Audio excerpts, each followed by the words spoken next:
ஹாய்ங்க. இன்னைக்கு என்ன டாபிக்னா, இப்போ வந்து ரேஷன் கடையில் பயோமெட்ரிக்லாம் ஃபேமிலியில் இருக்கவங்க எல்லாரும் கண்டிப்பாக வைக்கணும் அப்படின்னு சொல்லியிருக்காங்க இல்லையா?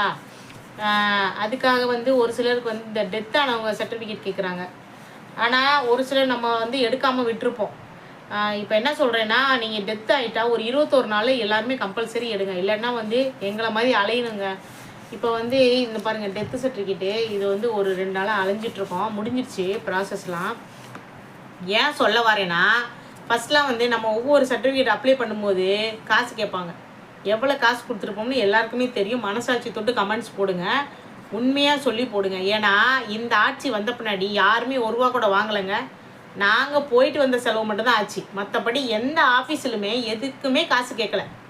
எவ்வளோ காசு கேட்பாங்க ஒரு சில. ஃபஸ்ட்டுலாம் என்னென்ன நடக்கும் நல்லா யோசிச்சு பாருங்க. ஒரு பத்திரம் ஆஃபீஸில் போய் நின்னோம்னா நாய் மாதிரி சுத்த விட்டு காசையும் கொடுத்து ஒரு நாள் இல்லை, ஒரு வாரம், ஒரு மாதம் கூட ஆகிருக்கு. இந்த மாதிரி டெத்து சர்டிஃபிகேட்டு கூட நம்மளை அலைய விட்டுருப்பாங்க. நல்லா நாய் மாதிரி. இப்போ அப்படி கிடையாது. போன உடனே வேலை நடக்குது.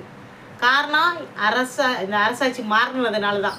உண்மையாகவே நல்லா நடக்குது. எல்லா ஆஃபீஸ்லையுமே வந்து நம்மளே கேட்டால் கூட சார் ஒரு இதை வாங்கி முடிச்சு கொடுங்கன்னு கேட்டால் கூட வாங்க மாட்டேன்றாங்க. வேண்டாம் மேடம், இது வந்து உங்கள் ப்ராசஸ் படி போகும், கொஞ்சம் லேட் ஆகும், அவ்வளோதான் அப்படின்னு சொல்கிறாங்க. அப்போ அந்தளவுக்கு வந்து எல்லாம் நேர்மையாக வேலை பார்க்குறாங்கங்க. உண்மையாகவே இந்த கவர்மெண்ட்டுக்கு ஒரு பெரிய சல்யூட்டுங்க. விஜய் சார், நீங்கள் ஆட்சிக்கு வந்த பின்னாடி உண்மையாக தமிழ்நாடு கொஞ்சம் கொஞ்சமாக மாறுது. இதை கண் முன்னாடியே பார்க்குறோம். இப்படி எல்லாரும் இருந்துட்டால் ரொம்ப நல்லாயிருக்கும். காசு வாங்காத ஒரு மாநிலமாக மாறிடும்.